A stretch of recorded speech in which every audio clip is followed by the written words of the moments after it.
Pois bem, pessoal, nessa aula eu irei descrever um pouquinho do que nos foi pedido pelo CRO, e aqui eu queria agradecer à professora Mariane Ferrão pelo convite, né, a toda a diretoria do CRO, no empenho dessa terceira semana de odontologia, um evento que traz conhecimento para o cirurgião dentista, alguns acadêmicos, né, sejam bem-vindos. Quem não conhece um pouquinho de laser, né, a especialidade da odontologia, né, essa área de conhecimento, não é uma especialidade, mas uma área de conhecimento onde nós, brasileiros, temos assim reconhecimento internacional nessa área, devido às publicações. E a primeira coisa que eu queria falar para vocês é de uma pequena classificação, né, onde a gente diverge um pouquinho do que é um laser de baixa intensidade dos lasers de alta intensidade. Então, os lasers de baixa intensidade, que são esses que você vê à sua esquerda, né, de duas empresas nacionais, excelentes empresas, né? Nós temos, geralmente, nesses equipamentos, laser vermelho e infravermelho. Os lasers de baixa intensidade não causam efeito térmico, eles não cortam, não dá para você fazer uma cirurgia. Mas ele tem diversos efeitos, que eu vou falar sobre eles, que são fantásticos, né? E eles estão aí para nos beneficiar nos nossos atendimentos, seja a sua especialidade qual for. Você pode ser um endodontista, você pode ser um periodontista, um protesista como eu, e se beneficiar desses lasers de baixa intensidade. Nós também temos os lasers de alta intensidade, ou de alta potência. São lasers que cortam, né? Os principais lasers usados hoje no Brasil, lasers de diodo, esses dois do centro, e o Light Touch, que é um laser de hérbio, esse mais à direita que você vê na tela. Mas vamos iniciar pelo laser de baixa intensidade. O laser de baixa intensidade, ele, na ciência, né, os benefícios dele são conhecidos como a fotobiomodulação. A fotobiomodulação é um termo cunhado, né, depois que o laser foi assim, extensamente utilizado, e posteriormente os LEDs também foram utilizados, né? Eu posso usar tanto laser, daí essa sigla na bolinha superior, LLLT, isso vem de Low Level Laser Therapy, é a sigla mais conhecida no meio científico, né? Apesar de não ser um nome muito bonito em inglês, em termos físicos, é o mais usado. E os LEDs são os Light Emitting Diodes, né? Então, essas fontes de luz, elas promovem alguns efeitos que, ao todo, nós chamamos de fotobiomodulação. Ou, quando a gente usa o laser, um sinônimo ali seria a laser terapia. Quais são os principais benefícios, né, os principais efeitos clínicos do laser, dessa fotobiomodulação? Então, essa é uma conclusão do Michael Hamblin, né, num trabalho de 2017, o Hamblin, pesquisador de Harvard, né, já aposentou, mas um dos expoentes nos Estados Unidos dessa tecnologia, e o Hamblin falava que o laser aumenta a vascularização, ele diminui a dor, ou seja, ele tem um efeito analgésico, não é anestésico, né, e a gente precisa entender isso um pouquinho, eu não vou anestesiar o tecido, mas talvez eu vou ali aumentar o meu limiar de dor, promovendo uma analgesia. O laser também, ele modula a inflamação. Antigamente a gente usava o termo anti-inflamatório, no sentido, esse sentido não é muito correto, porque na verdade o laser não impede que a inflamação ocorra, até porque senão ele não iria promover esse quarto efeito, que seria a aceleração da cicatrização, já que a fase inflamatória é a primeira fase ali da cicatrização. Então, o laser modula a inflamação. A luz vermelha, a luz infravermelha, ela tem a capacidade de atrair algumas células inflamatórias de maneira organizada e não exacerbada, para que a gente tenha ali uma reação positiva do organismo em termos de resposta, mas também em termos de cicatrização, que seria o nosso quarto efeito. E aí vem uma pergunta, né? Eu falei de lasers e LEDs, né? E hoje tem se utilizado muitos LEDs, principalmente na harmonização orofacial. E muitas vezes perguntam, Marcos, qual é o melhor para ser usado na fotobiomodulação? O laser ou o LED? E essa é uma pergunta que não tem uma resposta específica. Nós podemos usar tanto os lasers, que são esses equipamentos que vocês estão vendo na tela, esses são os equipamentos mais vendidos no Brasil, Então, a fotobiomodulação ela pode ser realizada com lasers, e o que para nós na odontologia é muito bom, porque o laser ele tem uma ponta ativa muito pequena, né? O laser é um equipamento pequeno. E o nosso campo operatório é muito pequeno. Então, nós conseguimos levar lasers dentro de um canal, na distal de um segundo molar, né? Isso com essas pontas, igual vocês veem na tela, é muito fácil. Mas para áreas extensas, por exemplo, na fisioterapia, na ROF, né? Aqui nós temos um protótipo de laser que eu construí em 2001, há mais de 20 anos atrás, quando eu fazia meu doutorado no laboratório de bioengenharia da UFMG para tratar feridas de diabéticos, né? Então, a gente tem hoje camas de LEDs. Essa é uma cama da Torca, uma empresa europeia, onde você tem diversos LEDs ali, como se fosse uma câmara de bronzeamento. E nós temos equipamentos que parecem um sinal, um farol de LED, né, com vários LEDzinhos e que abrangem áreas maiores. Eles são muito utilizados na fisioterapia, na enfermagem, na ROF, uma vez que nós podemos, né, utilizar ele no rosto, na pele, né, no tratamento de DTM, em dores musculares, nos músculos cervicais. Então, são diversas as áreas que a gente poderia utilizar LEDs. Hoje, na Europa e nos Estados Unidos, a gente tem diversos equipamentos para uso doméstico.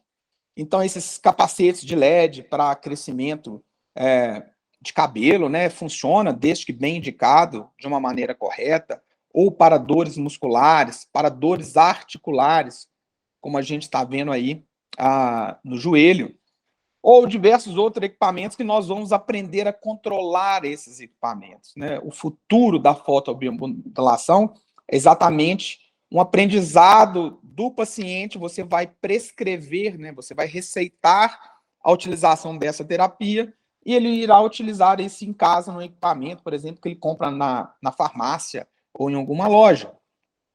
Aqui no meio a gente tem um videozinho, né, de um band-aid de LED. Essa foi uma patente que eu desenvolvi junto com o Alberto Blay, de São Paulo. Então, é um band-aid, isso aí é o protótipo 001, tá, gente? Ali, a patente americana, a gente já patenteou isso fora do Brasil e no Brasil.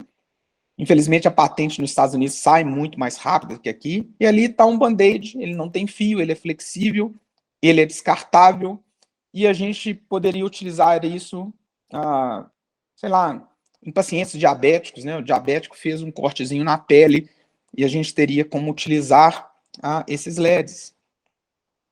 A gente pode modificar equipamentos, né? A gente pode colocar fibra ótica tanto em equipamentos de LED quanto de laser, né? Esse é um laser para ser utilizado no tratamento de mucosite na orofaringe. Então, ele tem uma fibra ótica, já que o laser não chega até lá, ele tem uma fibra ótica para conduzir esse laser até áreas mais profundas. E quando a gente fala de profundidade, é exatamente essa diferença que nós vamos ter entre um laser OLED vermelho e infravermelho.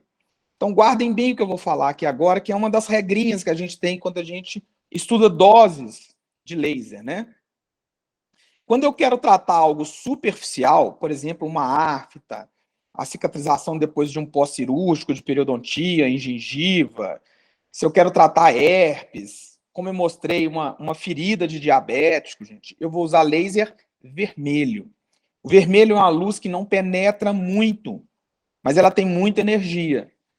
Quando eu quero tratar algo em profundidade, um músculo profundo, uma TM, né, um osso, uma fibra nervosa para tratar uma parestesia de alveolar inferior ou uma paralisia facial de Bell, né, eu vou usar o laser infravermelho ou um LED infravermelho. Por quê? A radiação infravermelha, ela é em torno de 880 nanômetros, 900 e poucos nanômetros, ela penetra mais. Então, a primeira regra que a gente vai guardar quando utilizar um laser ou outro, né, vermelho ou infravermelho, é essa. Nós utilizamos vermelho para lesões superficiais e utilizamos o infravermelho para lesões profundas. E eu vou começar falando para vocês sobre o uso do laser, né, ou da fotobiomodulação em tecidos moles, em cicatrização, por exemplo. Então, olha que caso interessante, esse é um caso de uma ex-aluna nossa, do Espírito Santo, né? Nós temos curso de habilitação onde nós ensinamos diversos dentistas no Brasil inteiro a utilizarem o laser dentro de uma habilitação coordenada, né, pelas normas do CFO. Então, esse é o caso de uma paciente que estava ali terminando o tratamento ortodôntico e iria ser submetida a uma gengivoplastia e osteotomia. Então, a cirurgia muito bem executada. Mas para melhorar essa cicatrização, né, para permitir um maior conforto do paciente, lembra do que eu falei da analgesia, da modulação da inflamação e de acelerar a cicatrização, foi feito ali laser vermelho, uma vez que é tecido mole, 6 joules em cada papila, né? Então, cada uma dessas papilas, onde foi feita a sutura, a Luana aplicou ali laser vermelho, logo após a cirurgia. E olha que fantástico, gente, esse resultado com apenas 5 dias.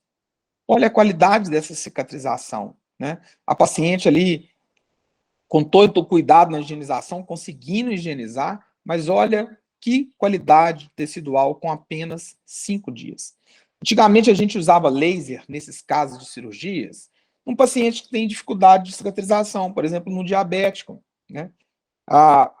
Porque a gente acreditava, poxa, vamos utilizar o laser em quem realmente precisa. Mas hoje o laser no meu consultório, ele está ali na bancada o tempo inteiro. Laser não fica guardado dentro do armário, dentro da maletinha, né? Laser tem que estar o tempo inteiro pronto para o uso na bancada. Porque a hora que você termina a cirurgia ali, você já vai e aplica o laser. Então, antigamente a gente aplicava isso só em pacientes como a diabetes, por exemplo, mas hoje a gente aplica em todos os nossos pacientes, todas as cirurgias, todos os pós-operatórios, em extrações, né, em cirurgias, né, cirurgia quando eu faço com laser de alta potência, que eu vou mostrar para vocês, a gente vai lá e usa o laser para melhorar a cicatrização. Eu falei para vocês e eu queria mostrar alguns casos, né, de outras áreas. Apesar de ser dentista, né, eu trabalhei durante muito tempo no laboratório de bioengenharia com outros professores, professor Gerdau, Lívio, sob a coordenação do professor Marcos Pinotti, né? Era professor do UFMG, e lá nós ensinávamos diversos profissionais a utilizar laser. Então, por exemplo, olha só esse caso desse dedo do paciente, o paciente quase perdendo um dedo, uma área de necrose, osso aparecendo. Nós entramos com um equipamento de LED feito por dentistas, tá, gente? Eu tenho muito orgulho de falar que fui eu quem soldou na placa cada um desses LEDs que estão ali, né? Isso há mais de 20 anos atrás. E para a felicidade do paciente, nossa, e da equipe de fisioterapia que a gente estava orientando, né? Quem fazia essas aplicações eram fisioterapeutas, a gente vê a cicatrização ali do dedo do paciente. No nosso livro de terapia fotodinâmica, a gente tem casos como esse, né? Após cirurgia plástica, né? Uma deficiência de sutura, depois de uma abdominoplastia, e a resolução do caso. Ou ainda, o laser em pacientes com úlcera de pressão, né? Pacientes idosos que estão acamados, né? Não faz o manejo correto de virar. Essas feridas podem, sim, ser contaminadas e levar esse paciente a óbito por uma sepse. E a gente entra com o laser ali para auxiliar a cicatrização. Ou ainda em feridas de diabético, né, no pé diabético. Olha aqui uma lesão. Essa foi o primeiro paciente que a gente tratou com LED aqui em Belo Horizonte. E aí o médico dele não acreditava muito e foi evoluindo, melhorou bastante. Ali ele quis fazer o enxerto, a gente acha que não precisaria ter parado para fazer o enxerto. E depois entramos com laser em mais 6 aplicações. O enxerto tinha pego e o paciente estava completamente curado ali, completamente cicatrizado aquela ferida. Tudo isso a gente fazendo com LED ou com laser de baixa intensidade. Recentemente nós publicamos um trabalho, né, mostrando a cicatrização de feridas em pacientes com úlcera venosa, em parceria, né, com médicos do Espírito Santo, né, utilizando um laser de alta potência desfocado. Eu também posso pegar um laser que teoricamente corta, desfocar ele, tirar a concentração de luz, aumentando a área, né? Tirar a intensidade de luz, diminuir essa intensidade quando eu aumento a área, e aí eu uso um laser de alta como se fosse um laser de baixa potência, né? E aí, um resultado maravilhoso nessa cicatrização. À direita ali tem um QR Code, né, para quem quiser acessar o artigo que nós publicamos recentemente, em 2020, onde a gente mostra, né, todo esse processo de fotobiomodulação. Mas o que eu queria deixar para vocês é isso, gente. Se nós conseguimos cicatrizar feridas extremamente complicadas, como as que vocês acabaram de ver, né? Por que nós não usaríamos isso na boca do nosso paciente no dia a dia? Seja no paciente diabético, seja no paciente saudável. Se eu posso melhorar a cicatrização, se eu posso diminuir, né, a dor do meu paciente no pós-operatório. Então, aqui um caso, né? Está muito na moda hoje fazer bichectomia. Essa é uma paciente que foi operada pelo Carlos Bettoni, pelo Felipe Jäger, e nós fizemos, eu junto com o Gerdau, a aplicação do laser, porque ela tinha feito a bichectomia, mas ela estava com trismo, né? Além da dor do pós-operatório, tinha uma questão muscular ali envolvida, por causa dos mediadores. Então, essa paciente não estava abrindo a boca, não estava se alimentando direito. Então, nós fizemos 6 joules de vermelho intraoral no local da incisão, né? Onde foi ali retirado o corpo de Bichat. E fizemos também 6 joules no infravermelho no masseter. E como essa paciente estava com o lábio machucado, né, estava ferido, ressecado, a gente também fez laser vermelho no lábio. Então, olha que interessante. Quando eu quero cicatrização do tecido mole, né, seja lá onde foi feita a incisão intraoral ou no lábio, que estava todo ressecado, que estava rachado, eu uso laser vermelho. Quando eu quero tratar o músculo, que é uma camada mais profunda, eu tenho que passar pela epiderme, pela derme, né? Chegar nas camadas mais profundas do músculo, eu vou utilizar um laser infravermelho ali no masseter. Então, tá aqui a nossa paciente, quando ela chegou abrindo ali em torno de 30 milímetros, depois que nós aplicamos, e ali 5 minutos após, esse paciente vai abrir mais a boca, gente. Isso é muito comum. Inclusive, o laser, nesses casos de trismo, ele pode ser usado como um diagnóstico diferencial. Toda vez que seu paciente estiver diagnosticado com trismo, e você entrar com laser, ele vai necessariamente, depois da aplicação de laser, abrir mais a boca. Ele pode não abrir o que seria a abertura normal dele, mas ele tem que abrir ali pelo menos 5 milímetros a mais do que ele vinha abrindo, tá certo? Se ele não melhora com laser, começa a pesquisar porque existe alguma coisa de errado ali. Ele pode ter tido um AVC, ele pode ter um tumor que está comprimindo ali algum nervo e por isso ele não está abrindo a boca. Mas provavelmente, muito provavelmente, isso não é trismo, não é uma questão muscular.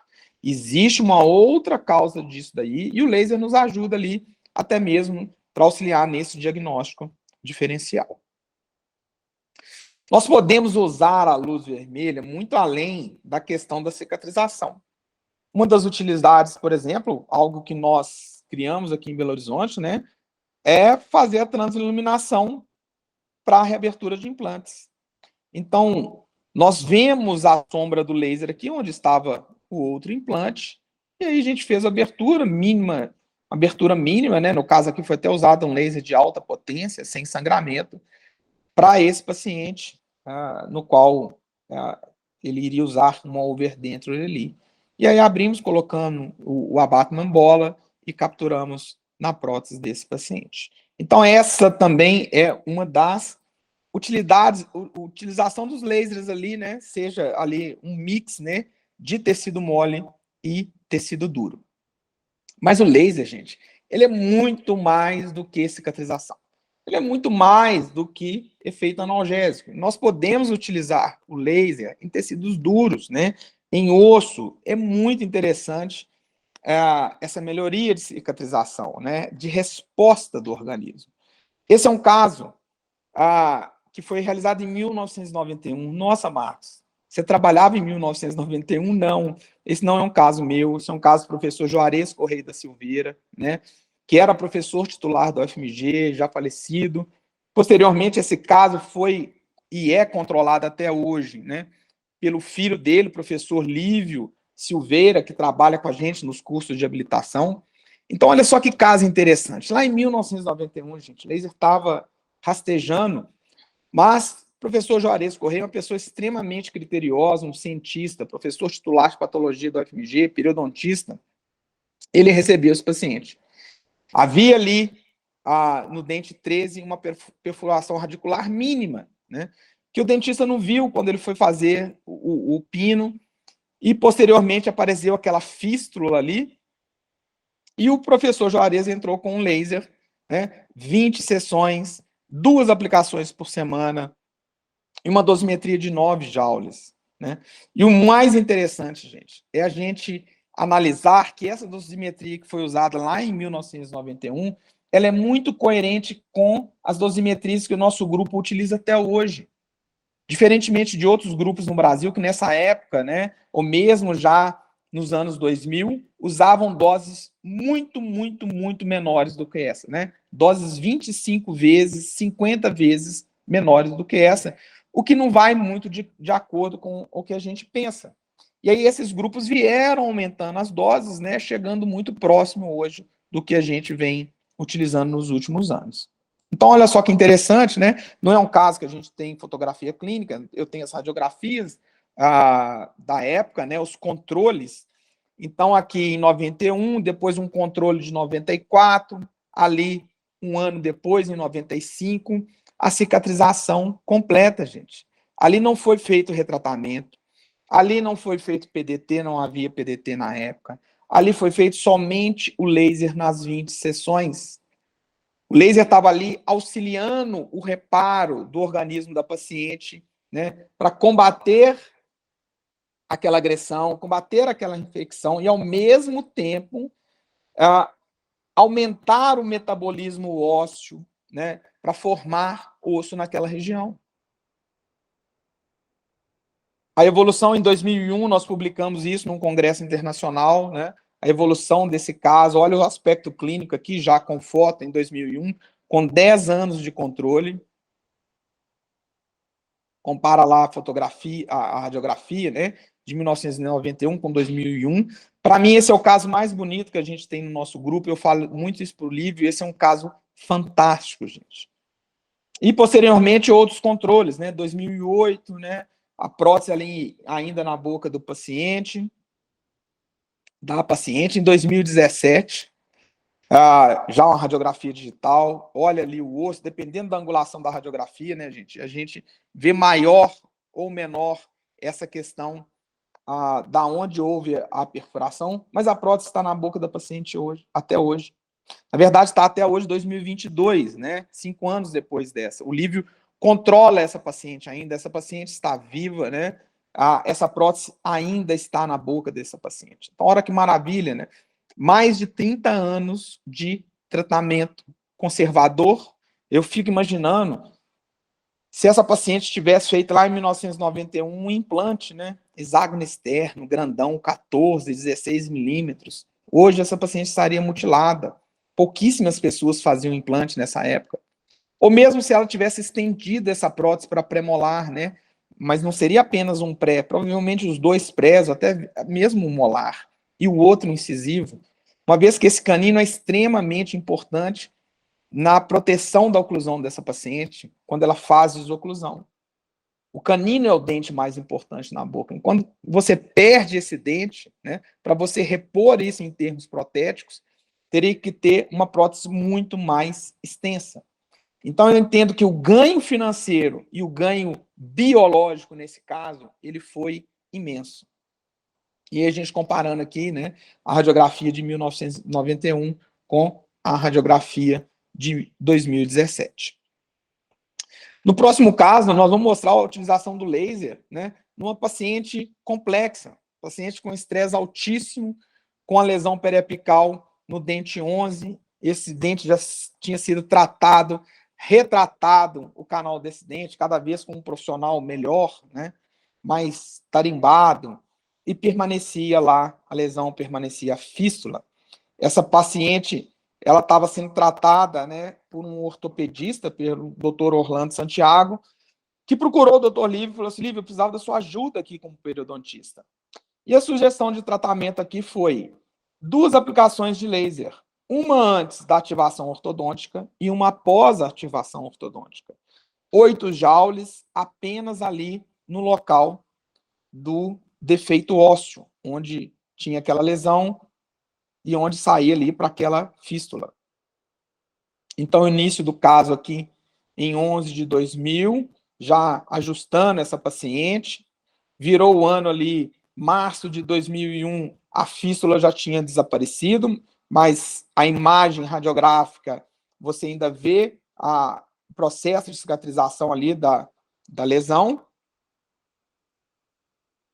Em junho de 2001, uma melhora muito maior em termos ósseos, né? Fístula já não tem nem mais cicatriz quase. A melhora dessa oclusão do paciente, de acordo com o tratamento que foi proposto, né, pelo ortopedista, e o controle dela aqui em 2005, né? Uma recuperação completa dessa paciente, desse quadro tão duvidoso, que muitas vezes todo ortodontista, ortopedista, né, gente, morre de medo de pegar um caso desse, um caso complexo que envolve endodontia, que envolve periodontia.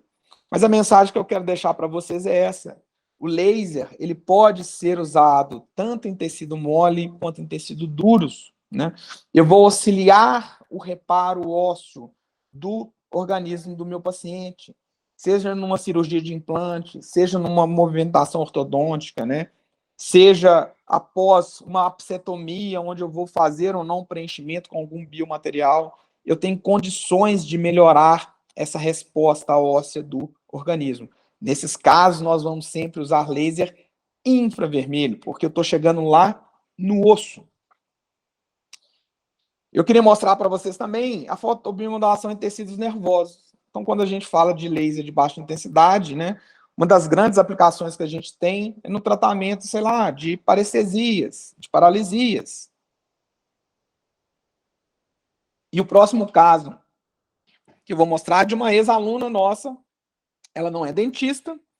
A gente tem diversos ex-alunos, gente, que não são dentistas, né? Fisioterapeutas, como a Camila, dona do próximo caso, né? Mas médico veterinário, médicos, fisioterapeutas, terapeutas ocupacionais, enfermeiros, foram diversas as pessoas que já vieram fazer curso com a gente, porque o princípio biológico é o mesmo.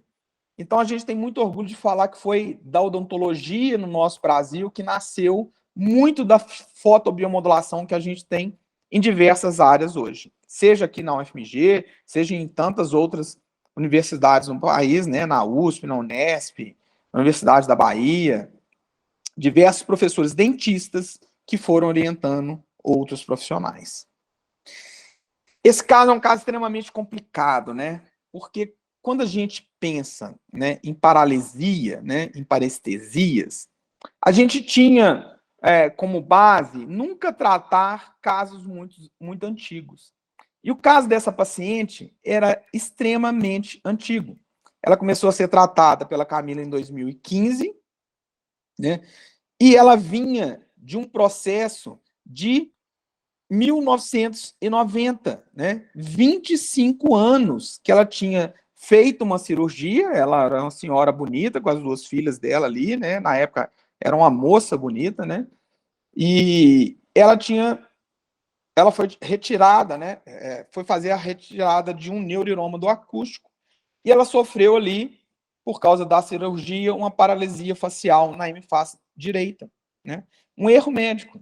E ela ficou dessa maneira. Ela ficou toda torta, com a hemiface paralisada, né? O olho seco, né? Não mastigando direito, mordendo a bochecha, não conseguindo colocar o garfo direito na boca. Então, muitos foram os problemas decorrentes dessa paralisia. Essa senhora é daquelas pacientes que não desiste nunca. Então, ela fazia fisioterapia há 25 anos. Desde 1990, ela sempre fez fisioterapia, mas ela nunca tinha tratado com laser. E foi proposto para ela fazer o tratamento com laser. A Camila não acreditava muito, né? Foi uma sugestão do Gerdau, que na época tratava com a Camila, e ali ela fez uma proposta, né? 6 joules no vermelho intraoral, infravermelho, né? 9 joules extraoral, e esse tratamento era feito 2 vezes por semana, percorrendo o caminho de inervação ali, seja do nervo facial, do trigêmeo, toda a inervação aonde ela tinha a paralisia. Depois desse período, mais ou menos de um ano, né, qual que foi o que se viu, né? Ela já vinha fazendo fisioterapia há 25 anos, com pouca melhora, entrou-se com laser e com os outros tratamentos fisioterápicos, e a Camila percebeu, né, uma alteração no sabor dos alimentos. Então, a paciente passou a sentir o amargo, o ácido e o doce. E engraçado, gente, nessa sequência, tá? Primeiro amargo, depois ela começou a sentir amargo e ácido, depois amargo, ácido e doce. Ela sentia alguns choques na bochecha e na hemiface direita, ali na região do nariz. Ela diminuiu bastante o lacrimejamento do olho direito, né? Essa paciente precisava dormir com um tampão, porque senão o olho dela resseca e ela teria uma úlcera de córnea ali. Então, ela lacrimejava muito nesse olho porque ela não fechava o olho. E ela também viu uma redução nas mordidas do lábio e na bochecha na hora da alimentação. Em 2017, 2018, né, com a melhora, ela entrou com outras coisas, né, técnicas para aumento de tônus muscular, liberação de fáscia, treino da mímica facial com hiperboloide, e manteve o laser, só que agora com metade da dose, uma vez que essa paciente vinha respondendo a um tratamento. Isso é uma coisa que a gente sempre faz com laser, tá, gente? Toda vez que o paciente começa a melhorar, nós vamos diminuindo a frequência semanal e diminuindo a dose também. Então, aqui a gente vê, né, a aplicação do laser, vê as técnicas, né, de liberação de fáscia, de aumento do tônus facial e o exercício com hiperboloide. Então, a Camila utilizou todas as técnicas que ela tinha à disposição para ajudar essa paciente. E depois desse outro ano, né, ela verificou o fim das úlceras de córnea, porque ela passou a conseguir fechar o olho todo para dormir. Ela diminuiu a cealorreia, ela voltou a mastigar os alimentos do lado cometido, coisa que ela não conseguia fazer antes. Diminuiu a parestesia, né, bastante, não 100%, mas diminuiu bastante a parestesia. Melhorou muito a simetria facial. E o mais interessante de todos, gente, essa paciente ela melhorou a sua aceitação social. Ela voltou a se maquiar, ela voltou a permitir que ela aparecesse em fotos. Então, tinha reunião de família, ela não queria aparecer na foto, porque ela não queria se ver feia depois quando ela via a foto. Então, ela fugia da foto, né? Então, olha que interessante a evolução dessa paciente lá em 1990 na direita. Aqui em 2016 já havia iniciado um ano de tratamento e posteriormente em 2018. Então eu falei lá no início, quando eu comecei a mostrar esse caso, eu falei que quando a gente enfrentava casos que tinha muito tempo, o que a gente chamava de muito tempo? De 1 a 2 anos, de uma parestesia, por exemplo, de alveolar inferior, de uma paralisia facial. A gente falava que não tinha muitas soluções nesses casos, mas hoje eu vejo que tem, né? Só que demora. A aplicação do laser, ela vai melhorando o paciente pouco a pouco, junto com outras técnicas. Eu não digo que eu trato esses pacientes hoje. Esses pacientes, né, com muito tempo, onde serão feitas muitas sessões, geralmente eu encaminho para um fisioterapeuta. Eu acho interessante essa interdisciplinariedade, porque eu acho que esse tipo de tratamento casa mais com o que o paciente busca, né? Geralmente o paciente quer que o dentista resolva o problema rápido, né? Quer que extraia o dente rápido, quer que coloque o implante rápido, que faça a coroa rápida, né? E quando isso fica na cabeça do paciente, E aí, no fisioterapeuta, ao contrário. A pessoa está acostumada a fazer 10, 20, 30, 100 sessões de fisioterapia. Essa senhora fazia fisioterapia desde 1990. Ela fazia 25 anos. Então, para socialmente, né, na cabeça do paciente, essa questão de fazer várias sessões encaixa muito melhor com o fisioterapeuta do que com o dentista. E aí eu tenho os fisioterapeutas parceiros, né, a Camila é uma delas, onde a gente encaminha esses pacientes. Mas olha que interessante, um outro caso, né, gente, de tecido nervoso, né? Esse é um caso da Ana Michele Zimbaldi, ex-aluna nossa de Brasília, onde esse menino ele nasceu com paralisia facial congênita, né? Ele nasceu com ela do lado esquerdo, unilateral, né? A mãe tinha diabetes, mas não tinha nenhuma correlação com o caso. E esse menino fazia tratamento fisioterápico desde que ele nasceu no Sara Kubitschek. Não é qualquer hospital, gente. É no Sara Kubitschek. O Sara é um dos melhores tratamentos de hospitais de fisioterapia no Brasil, na América Latina. E foi assim que esse garotinho chegou, né, com a paralisia facial do lado esquerdo. E logo depois da primeira sessão ele já deu uma melhora. Olha que impressionante. Poxa, como é que o laser melhorou esse paciente? Uma única sessão. E a gente tinha previsto umas 10 sessões. Mas depois da quarta sessão, esse menino não tinha mais nada, né? Ali tá a foto da mãe dele numa escola, a minha briga com a Ana Michele, né, que ela não fez uma foto de antes e depois, bonitinha, né, com fundo, para a gente poder publicar. Mas olha que fantástico, gente. Então, no meu entendimento, existia algum mecanismo sináptico ali que estava bloqueado. E que mesmo com a fisioterapia que essa criança vinha fazendo desde que ela nasceu, a gente não conseguia resolver esse problema. O que o laser faz nesses casos? No caso ali, um laser infravermelho, em profundidade. Ele desbloqueia esses canais, né? E permite uma sinapse, permite uma despolarização e repolarização de membrana. E aí você tem o sinal transcorrendo. É como se eu tivesse uma via de comunicação entupida, né? E aí eu desentupi ela e ela passou a acontecer. E isso foi muito rápido, ninguém esperava isso. Eu não esperava, a Ana Michele não esperava, e a família também não esperava.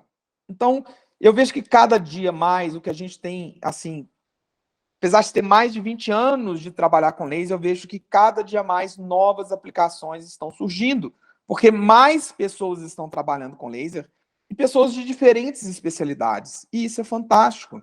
O laser ele não está restrito dentro de uma única especialidade na odontologia. Ele pode ser utilizado por várias pessoas, por diversos profissionais, seja pelo dentista, pela uma TSB, né?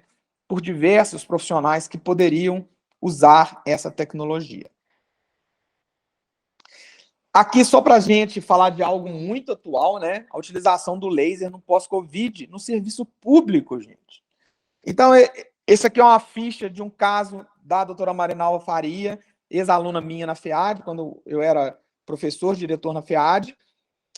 Hoje a Marinalva é coordenadora de saúde bucal em Itabirito, e logo quando começou os primeiros casos, né, de perda de paladar e de olfato pós-Covid, ela entrou em contato com a gente, ela fez o nosso curso de habilitação e ela começou a aplicar o laser nesses pacientes, né? Então, ali com 4 consultas, ela teve uma melhora incrível nesses pacientes, né? E muito antes de qualquer hospital aí renomado, o Einstein, o Sírio, estivesse falando sobre isso, já estava o centro de saúde lá de Itabirito, né, o SUS, Serviço Público, com uma profissional extremamente capacitada, utilizando o laser no tratamento, né, para a recuperação do paladar após Covid. Então, nós podemos utilizar, gente, laser de baixa intensidade em tecido mole, em tecido duro, né, em tecido nervoso, são diversas as aplicações. Eu poderia ficar aqui muito tempo falando isso para vocês, mas eu queria levar outras aplicações, né? Principalmente a terapia fotodinâmica e, posteriormente, o laser de alta. A terapia fotodinâmica é uma maneira que nós temos de utilizar o laser associado a um corante fotoabsorvedor, né? Basicamente, ela é a associação, né? O FS é uma sigla em inglês, né? Para para o fotoabsorvedor. Quando eu caso esse corante, então, no nosso caso, né, que nós utilizamos na odontologia, existem outros corantes, tá, gente? Mas a gente usa muito o azul de metileno junto com luz vermelha. Por que eu uso azul com luz vermelha? Porque o espectro de absorção, né, o pico de absorção do azul de metileno é em 660 nanômetros. E o pico de emissão da luz também é em 660 nanômetros. Então, esse casamento com pico de absorção com pico de emissão, nós chamamos de coerência. E aí, quando eu tenho um corante coerente com a luz, né, e eles, quando juntam os dois, eles formam ali um estado excitado desse corante fotoabsorvedor, né? E ele tem ali um spin rodando ao contrário, que é um radical livre. E esse radical livre, ele promove uma fotossensibilização letal. Ele mata bactéria, ele mata fungo, ele mata vírus. Ele é extremamente letal. E de uma maneira muito seletiva, né, gente? Não existe até hoje, né? A PDT, ela referendada na literatura mais ou menos a partir de 1998, e não existe até hoje, descrito na literatura, nenhum mecanismo de resistência microbiana, né, frente ao uso da terapia fotodinâmica. E a gente sabe que o problema de resistência microbiana, né, os problemas dos antibióticos, é uma complicação da microbiologia. E a PDT vem ali para funcionar como um antibiótico local. Eu vou utilizar aonde eu quero, controlado pelo tempo que eu quero, sem gerar nenhum comprometimento sistêmico desse paciente. Então, de maneira muito interessante, uma das áreas muito beneficiadas, né, pela a terapia fotodinâmica é a endodontia. Então, aqui 2 casos publicados, né, com o professor Rodrigo Amaral. Vocês vão ver ali o nome de uma pessoa fantástica no nome da endodontia, que é o professor Stephen Cohen, autor do livro Caminhos da Polpa, simplesmente o livro mais utilizado, né, na área de endodontia do mundo. E nos Estados Unidos, a PDT endodontia ainda não é utilizada. Mas, uma vez que o Stephen Cohen viu os casos, né, do Rodrigo Amaral, isso despertou muito, né, a curiosidade dele, né, a questão científica para essa tecnologia que nós já usamos no Brasil há muito tempo. Então, esse foi o primeiro caso que nós publicamos em 2019 com o Rodrigo. Esse caso é muito fantástico. O Rodrigo Amaral é um excelente odontista, hoje ele está na Austrália como professor, foi lá fazer o doutorado, pós-doutorado, hoje ele está lá contratado como professor em uma universidade. E toda vez que nós mandávamos um caso para revistas de renome, né, revistas A1, o peer review, o avaliador, ele falava assim, mas como é que vocês garantem que o que promoveu a morte bacteriana e a recuperação da lesão foi a PDT? E não foi, por exemplo, o hipoclorito. E aí o trabalho era reprovado. Mas esse caso foi muito interessante, porque na raiz mesial desse molar havia uma lima fraturada. E o Rodrigo, excelente endodontista, ele não conseguiu, né, retirar essa lima, ele não conseguiu fazer o bypass, passar por ela ali. Então, o que acontece? Né? Ele não instrumentou o terço apical, que é o terço mais contaminado, e o terço que gerou essa lesão. Ele simplesmente não conseguiu fazer isso.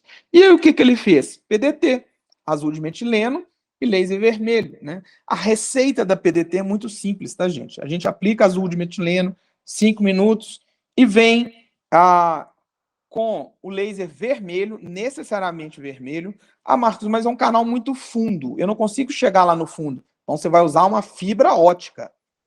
Né? A fibra vai levar o laser vermelho em profundidade. Você não precisa usar o laser infravermelho. Tem que ser o laser vermelho com azul, tá, gente? Isso é muito básico.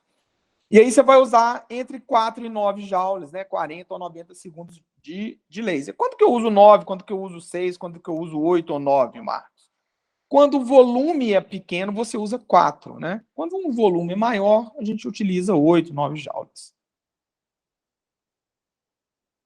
E aí, em setembro de 2012, terminou o tratamento, ele obturou, ele não conseguiu instrumentar a raiz mesial. E aí, posteriormente, né, o controle de 5 anos em 2017, e aí nós fomos, sim, publicar esse caso, né, totalmente controlado, mostrando, né, e na nossa discussão a gente fala isso, por que houve a redução dessa lesão?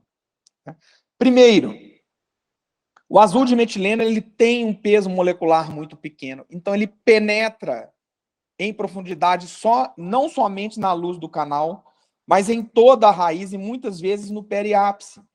E por causa da luz vermelha. A luz vermelha também ultrapassa, né, a luz do canal, onde a fibra está inserida. Ela vai além, ela vai irradiar o osso. Então, a gente tem morte bacteriana no canal, na raiz, dentina e cemento, e no periápice, no osso. E é uma resposta fantástica, né? A gente já tem uma resposta no curto prazo, que não está descrito aqui na radiografia, mas aqui no longo prazo, no controle de 5 anos, uma resposta fantástica. O outro trabalho que estava lá descrito, do Varley, onde um caso complicado de calcificação, onde o Varley juntou 2 tecnologias. Ele usou o EndoGuide, né, um guia 3D, para chegar com a broca lá no ápice. Olha que fantástico esse caso do Varley. Olha até onde que ele chega com essa broca. Mas para o caso dar certo, gente, ele tem que promover uma desinfecção fantástica. E aí ele fez ela como? Com a PDT, e ali o resultado também fantástico. Então, na endodontia, a PDT hoje ela é usada principalmente nesses casos refratários, nesses casos difíceis. Mas nada impede que ela seja usada no dia a dia, né? Para você garantir a desinfecção do canal. O que eu acho que não vale a pena é criar uma rivalidade boba entre PDT e hipoclorito de sódio. O hipoclorito ele tem diversas funções, né? Ele é lubrificante, ele é quelante, ele é desinfetante, né?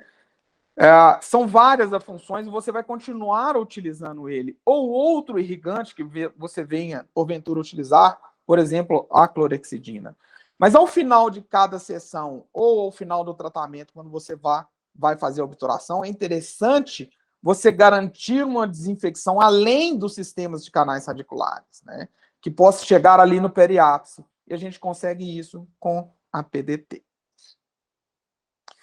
A PDT pode ser utilizada também na periodontia, né? Eu acho fantástico. No nosso grupo aqui em Belo Horizonte, ela veio muito da periodontia, uma vez que o Gerdau e o Livro são periodontistas, né? Esse é um caso do meu consultório, né? Feito pela doutora Vitória Ábido, que é uma periodontista, né? Que vocês ainda vão ouvir muito falar dela, terminando o mestrado dela lá no UNG, com o Jamil, com a Magda Feres, né? Uma profissional jovem, extremamente qualificada.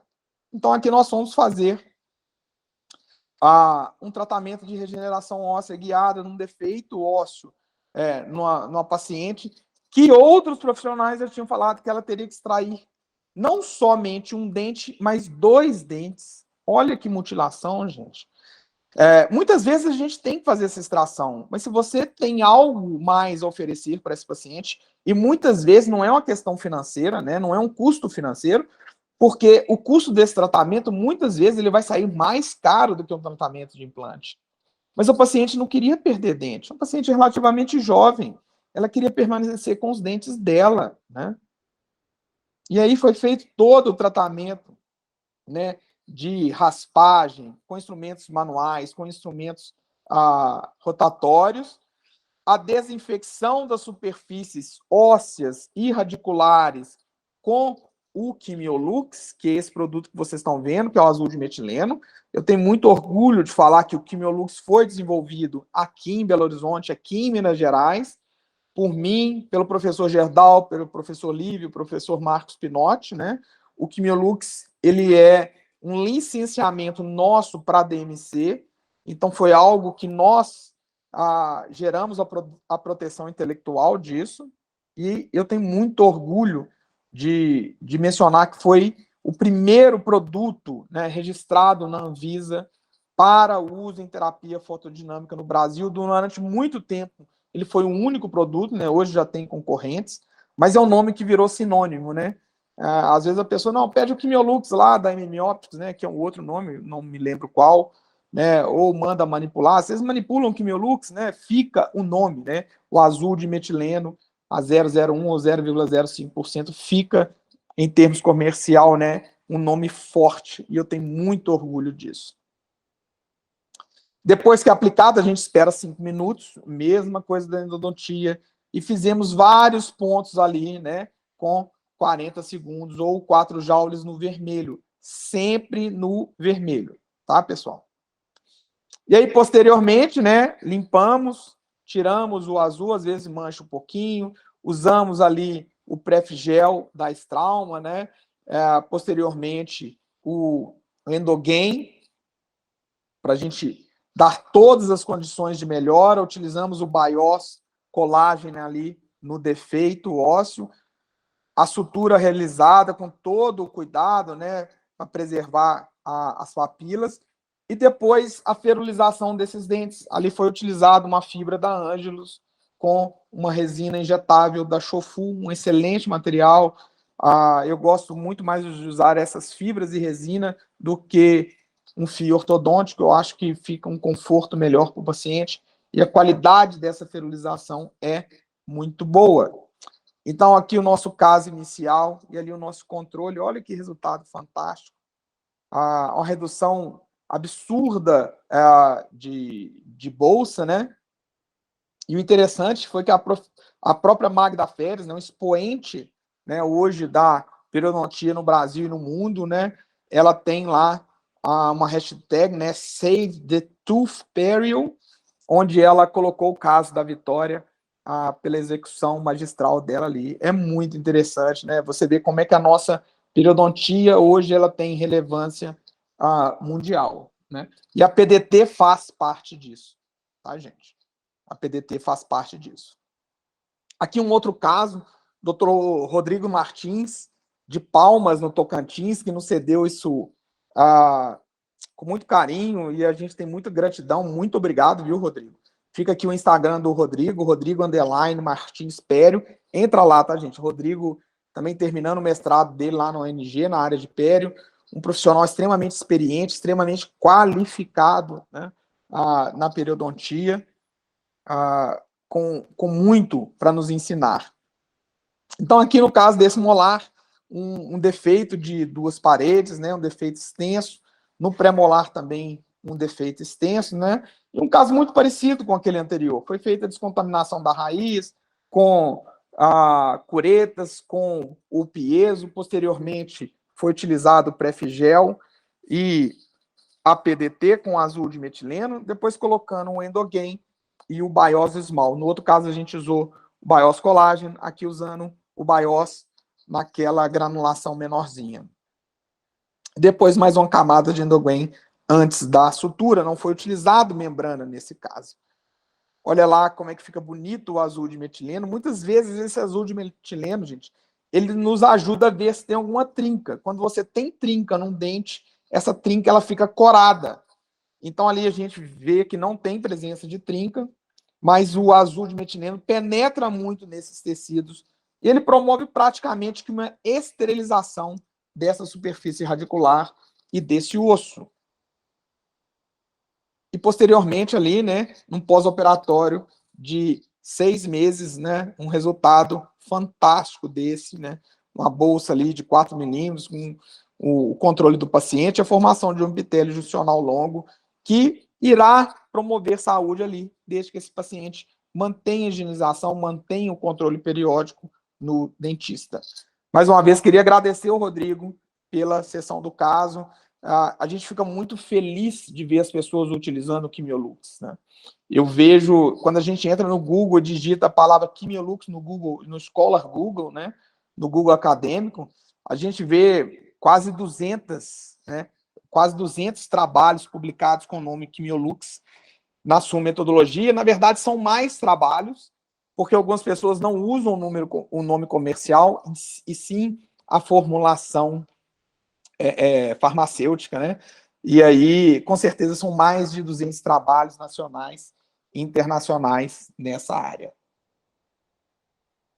Por último, pessoal, eu queria falar sobre laser de alta potência. Eu acho que nos últimos anos esses equipamentos caíram muito de preço, né? Principalmente o laser de diodo. e permitiu que mais pessoas pudessem utilizar. E os benefícios deles são fantásticos. Então, aqui na direita, eu tinha mostrado lá no início esse slide, né? Laser de baixa intensidade, que a gente já falou, aplicações dele em fotobiomodulação e na terapia fotodinâmica. E aqui agora os lasers de alta intensidade ou de alta potência, né? Então, os lasers de alta intensidade são lasers que cortam, que promovem uma carbonização, né? Que promovem uma vaporização tecidual. Basicamente, né, esses são os 3 equipamentos mais utilizados no Brasil.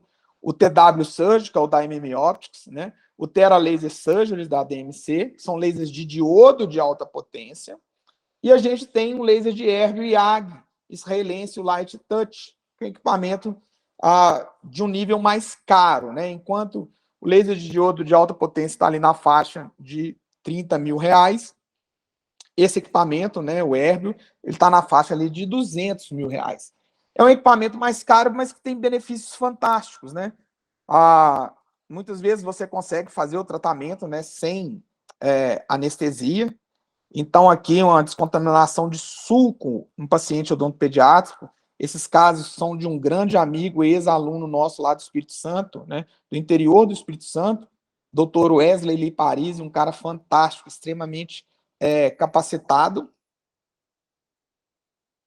O laser de Erbium, pessoal, ele é um laser que pode ser usado tanto em tecido duro quanto em tecido mole. Então, ele pode ser usado para fazer uma cirurgia, como nós estamos vendo aqui, de frenectomia, mas ele pode ser utilizado também para remoção de cárie. Então, essa é o grande benefício do laser de Erbium, poder ser utilizado tanto em tecido duro quanto em tecido mole. Aqui a gente vê um caso do Wesley, né, no tratamento de ronco e apneia. Então, a aplicação do laser no palato mole. Aqui a utilização do laser de Erbium na ROF, né, para aumentar as fibras colágenas ali no lábio e diminuir e aumentar a produção de colágeno. Aí ele não está cortando o tecido, mas ele está usando o laser de maneira desfocada.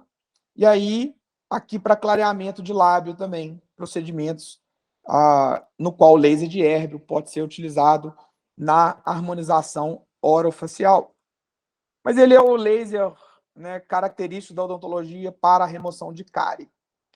E muitas vezes, em 90% dos casos, pessoal, mesmo em cáries profundas, né, essa remoção é feita sem anestesia. Você não tem um trauma mecânico que vai gerar dor no paciente e você tem uma descontaminação completa dessa cavidade. Isso, para mim, são os 2 melhores benefícios que a gente tem da utilização do laser de Erbium. Ele também pode ser utilizado intracanal, ele tem uma fibra para ser utilizado intracanal.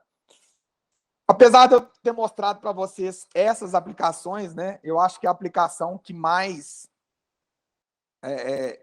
chama atenção é a utilização do laser de Erbium para remoção de facetas ou de coroas cerâmicas, né, gente? Não pode ter metal por baixo. Então, aqui um caso fantástico do Alberto e da Cláudia Blay, amigos de São Paulo.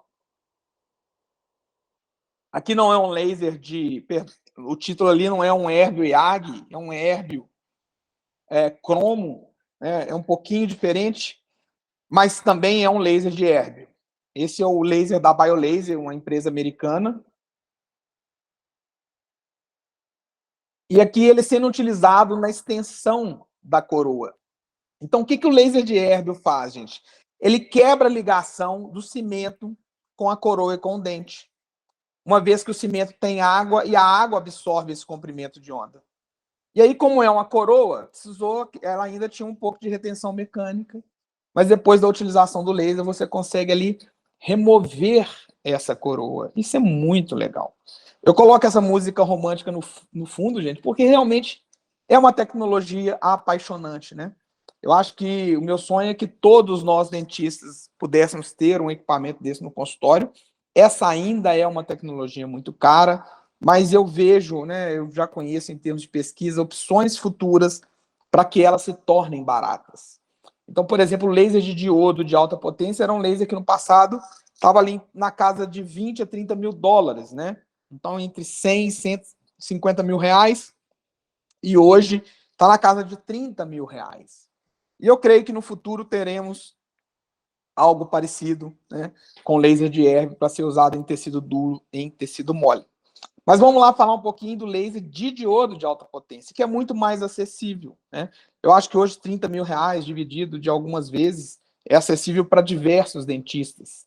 E esse laser é um laser que não é como o de erg, não serve para ser usado em tecido duro, não dá para fazer retirada de cárie, mas dá para ser utilizada a aplicação dele específica em cirurgia de tecido mole. Então, por exemplo, aqui na reabertura de implante.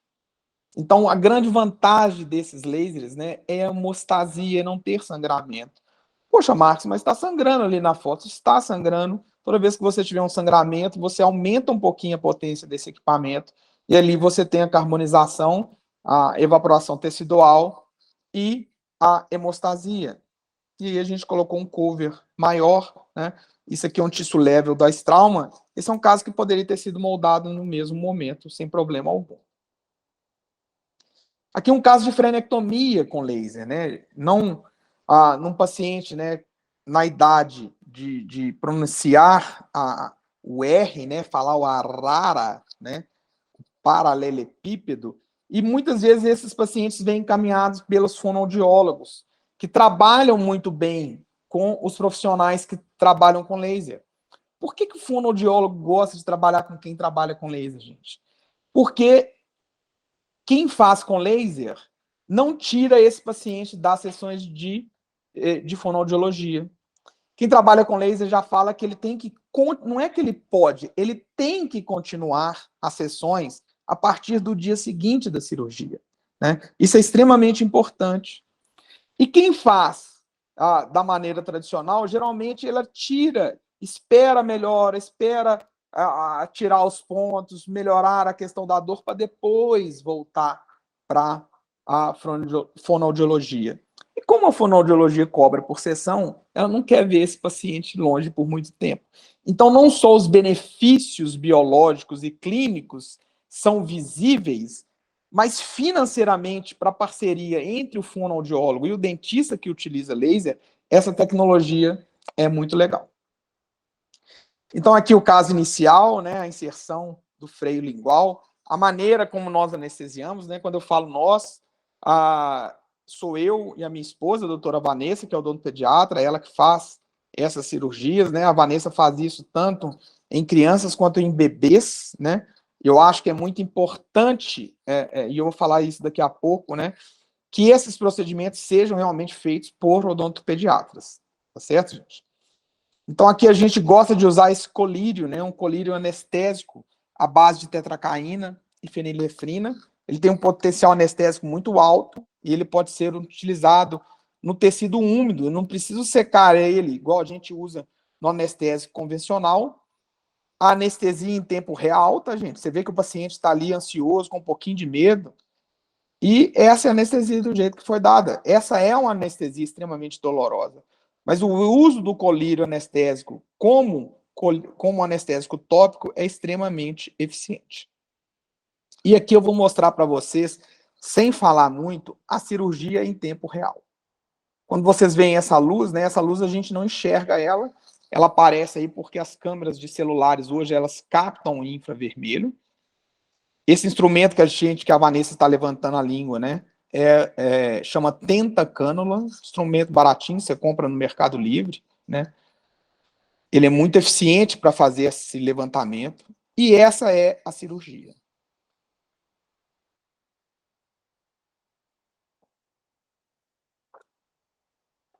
Sem sangramento, né, praticamente zero de sangramento. Uma vez que você vai performando a cirurgia, você pede o paciente para levantar a língua e tocar o céu da boca para você ver a extensão e quanto mais precisa ser retirado. Aqui tirando na inserção junto à mandíbula, o que a gente não pode fazer ali? Tocar na saída do ducto da sublingual. Isso não é interessante você fazer com laser.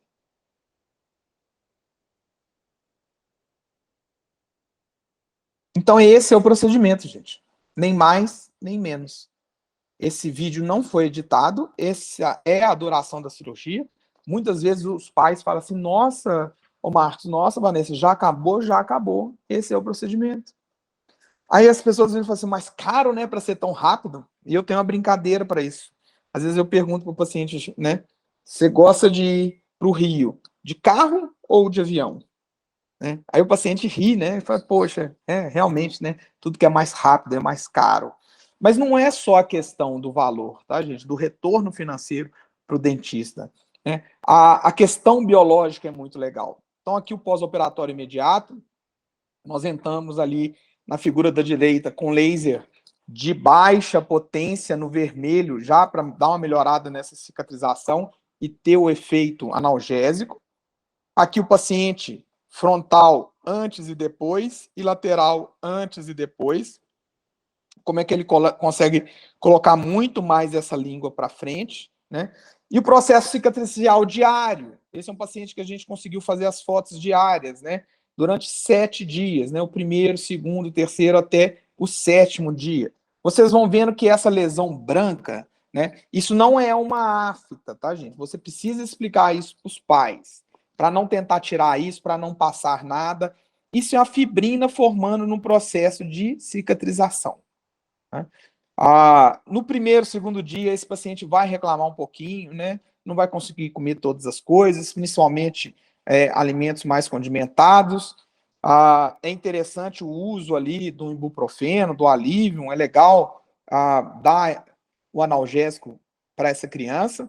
Mas a partir do terceiro dia, ela praticamente não reclama mais nada, está no processo de cicatrização, mas ela já caminha para uma vida normal. O mais importante, gente, esse paciente deve continuar, não é pode, ele deve continuar as sessões de fonoaudiologia.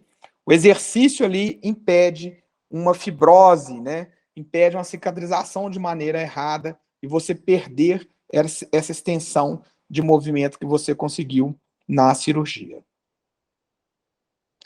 E aí uma tendência hoje muito grande, né, que é a cirurgia de crianças, né, de bebês, não de crianças, né, mas de bebês, de recém-nascidos, né, que por causa do teste da linguinha, eles têm sido diagnosticados, né, muito cedo, que foi o caso do bebezinho da Carla, né, a Carla, ela tem um Instagram, né, com pouca gente, né, 600 mil seguidores, ela tem 3 filhos, e no bebezinho foi diagnosticado e posteriormente ela pediu a Vanessa para avaliar. O filho mais velho também tinha, né, o freio lingual. Né?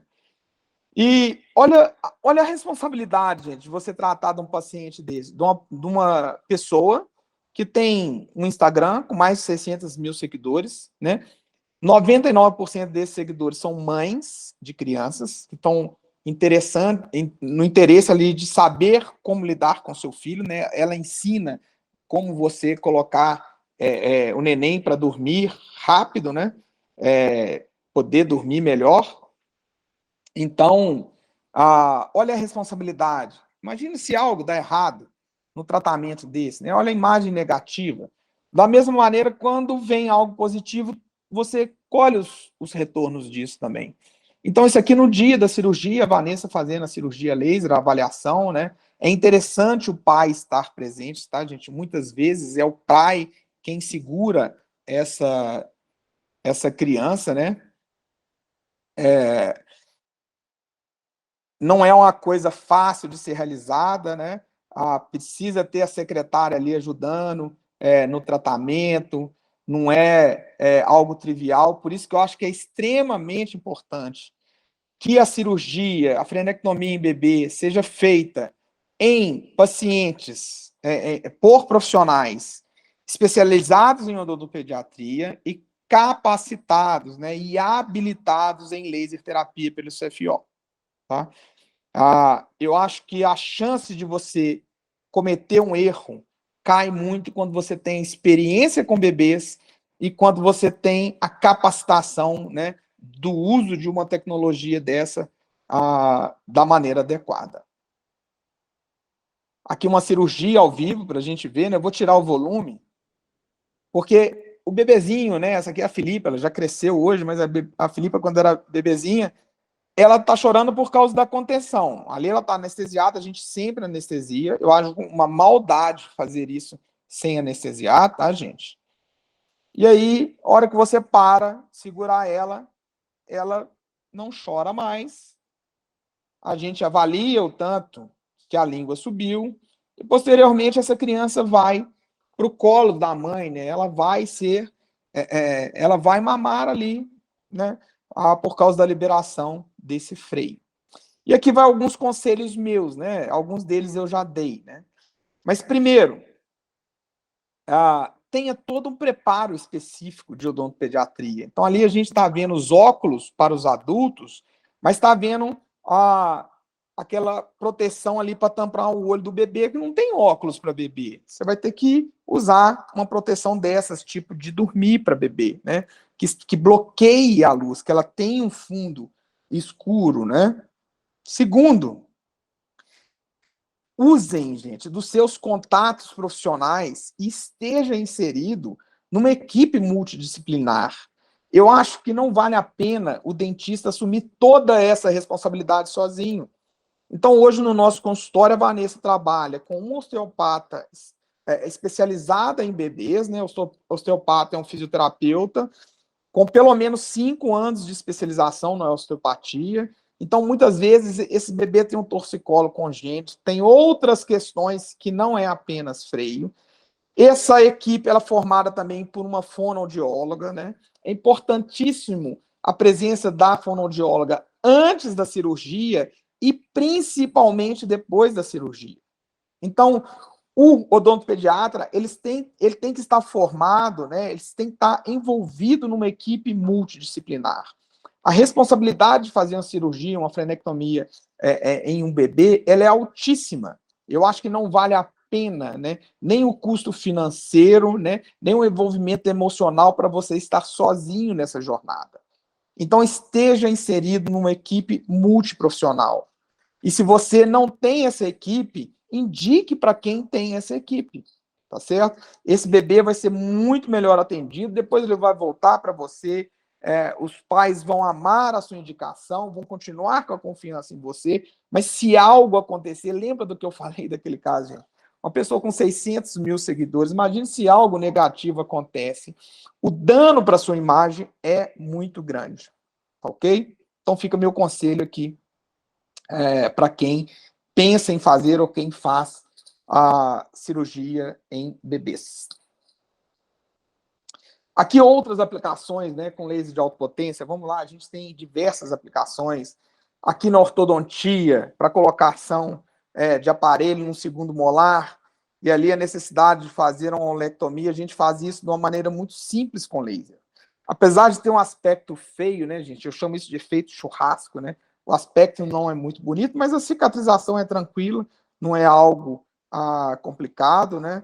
Ali o nosso pós-operatório de 21 dias e facilmente ali o ortodontista agora coloca a banda ali, cola um tubo, é muito tranquilo fazer isso depois da cirurgia. Não precisa esperar a completa cicatrização, se você quiser fazer no mesmo momento, né? Se você é ortodontista e quer usar esse equipamento no seu consultório para fazer esse tipo de cirurgia, você pode fazer a colagem ali na mesma hora, não tem problema algum, porque não vai ter sangue.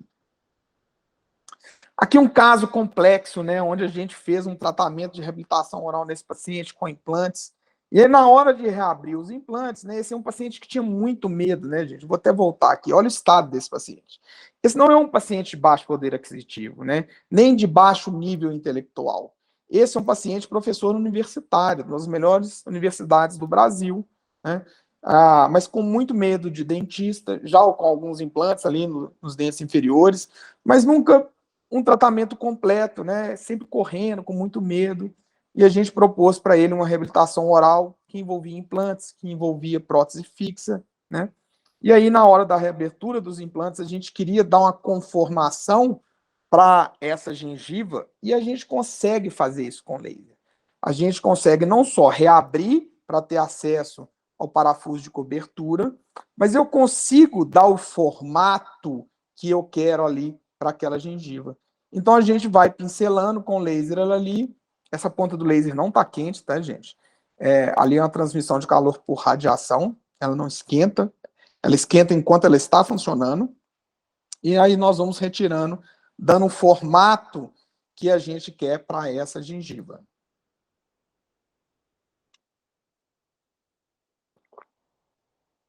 Então, foi retirado os provisórios ali, né, para dar acesso ao dente 22. E aqui, ajeitando a fibra e a gente fazendo todo esse contorno para a exposição do parafuso de cobertura. Ali um parafuso, né, com um transmucoso menor, nós colocamos um maior, esperamos a cicatrização, fizemos um provisório e a gente consegue uma qualidade de gengiva muito boa, né? E aí, a partir daí, a gente fez a reabilitação desse paciente, propomos para ele fazer um enxerto ali posteriormente, para aumentar um pouquinho da espessura daquele conjuntivo. Ele falou assim, Marcos, isso não aparece, cara, eu morro medo de cirurgia, vai tirar a gengiva do meu palato, e ele preferiu ficar dessa maneira, mas a gente sai, né, de um caso dessa condição na esquerda para uma reabilitação desse nível na direita, né? E é muito importante, gente, o laser aqui, porque ele me ajuda em diversas etapas. Eu não fiz só reabertura, né? Eu fiz recontorno gengival, eu fiz gengivoplastia, eu fiz descontaminação de bolsas periodontais, enquanto fazia o tratamento periodontal dele, para adequação desse paciente. Então, o laser de diodo, ele não é só para fazer a cirurgia, né? A gente consegue efeitos ali na descontaminação bacteriana, seja dentro de canal, seja em bolsa periodontal ou bolsa periimplantar, o que hoje é muito interessante nos tratamentos das periimplantites. Aqui um caso de melanoplastia, né? A Ingrid, hoje dentista, já foi minha aluna na graduação. E eu perguntei, Ingrid, você tem essas manchinhas? Você não queria tirar isso? Eu nem sabia que podia tirar, né? E aí a gente foi retirar essas manchas melânicas com laser. Então, o laser, gente, ele destrói os melanócitos e ele evapora a melanina. Então, esse é o pós-operatório imediato, né? Fica feio, assim, a gente ainda aproveitou e fez uma frenectomia ali, labial nela, bem tranquilinha. Sem sangramento, a gente vai pincelando esse laser ali. O pós-operatório de 15 dias, o pós-operatório de 21 dias, né? A Marcos ainda ficou algumas manchinhas. Eu prefiro, né, ficar essas manchinhas e a gente fazer uma nova cirurgia, o que ela não quis fazer, ela não achou necessário, do que ficar passando aquele laser ali repetidas vezes, podendo causar algum dano térmico ali no periósteo. Então, a gente precisa usar laser com muito cuidado e parcimônia. Certo, gente? Um outro exemplo de cirurgia em tecido mole, né? Então, aqui, uma vestibuloplastia. Eu sou professor de prótese na UFMG, especificamente de prótese total. Então, muitas vezes, a gente precisa aumentar, né, a retenção dessas próteses, aprofundando o vestíbulo. E o laser é fantástico para fazer isso. Ele não nos impede de continuar o tratamento. Então, aqui o pós-operatório de 14 dias, posteriormente 21 dias. A prótese, né, já instalada, depois do tratamento feito, né, a gente fez uma caracterização de Tomás Gomes, a paciente adorou a prótese, como era antes e depois como que ficou. Nós podemos usar o laser também, gente, para remoção, né, de hiperplasias. Por exemplo, essa foi uma hiperplasia causada por câmara de sucção. Então, a gente retira, né, a hiperplasia, vaporiza, né, aquele tecido com laser. Se você quiser fazer a histopatologia, você consegue pegar um pedaço maior, cortar ele, né, como se fosse pediculado, e aí você envia aquilo para o exame histopatológico, né? A gente já tem, inclusive, um trabalho mostrando que o laser não estraga a peça histológica, né? Não vai atrapalhar o exame, desde que você deixe uma margem de segurança. E aí, posteriormente, a gente fez lá, né, o preenchimento da câmara, com reembasamento, e na UFMG a gente faz isso regularmente para os pacientes. No passado, esses pacientes precisavam sair da clínica de prótese, ir, né, no semestre vigente para realizar a cirurgia, e aí eles voltavam só no semestre seguinte, porque demorava muitos dias a recuperação, né? Então, hoje, quando a gente tem um laser na clínica, né, eu levo esse laser para a clínica, a MMOptics cedeu um laser para ser utilizado junto à disciplina, e aí eu consigo fazer esse tratamento. E esse paciente não perde 6 meses na vida dele, né? 6 meses se for no início do ano, né? Se for no final do ano, ele vai perder uns 9 meses até que ele tenha a prótese final. Então, o laser de alta potência, gente, ele tem um benefício de fazer uma cirurgia rápida, sem sangue e com um pós-operatório tranquilo, desde que ele seja bem utilizado. O que é ser bem utilizado? É você utilizar ele sem gerar dano térmico muito grande, né? Isso a gente ensina nos nossos cursos de habilitação de laser. E aí eu aproveito para deixar um convite, né? Aqui em Belo Horizonte a gente tem um curso, professor Gerdau, Lívio, Orley, eu hoje a professora Betânia também. Eu acredito que nesse ano a gente ainda terá uma habilitação em laser. Quem tiver interesse, entra lá no Instagram da Faculdade Arnaldo, né? Esse curso hoje é dado na Faculdade Arnaldo, coordenado pelo professor Lívio. E lá nós vamos poder compartilhar um pouquinho da nossa experiência, né? Onde a gente tem compartilhado também diversos livros, né? Livros do CIOSP, né? Livro da Sobrap, o livro do Ronaldo Retori, né? Da Bros, livro do nosso querido Serjão, de Prótese Total, né? Hoje, na sua 4ª edição, em espanhol, a gente tem um capítulo específico nesse livro, né? Do uso de laser de alta e baixa potência na clínica de prótese total. O livro do Cesário, né? Diversos livros, gente. O nosso livro de PDT. E para finalizar a aula, né? Eu queria deixar um recado, né?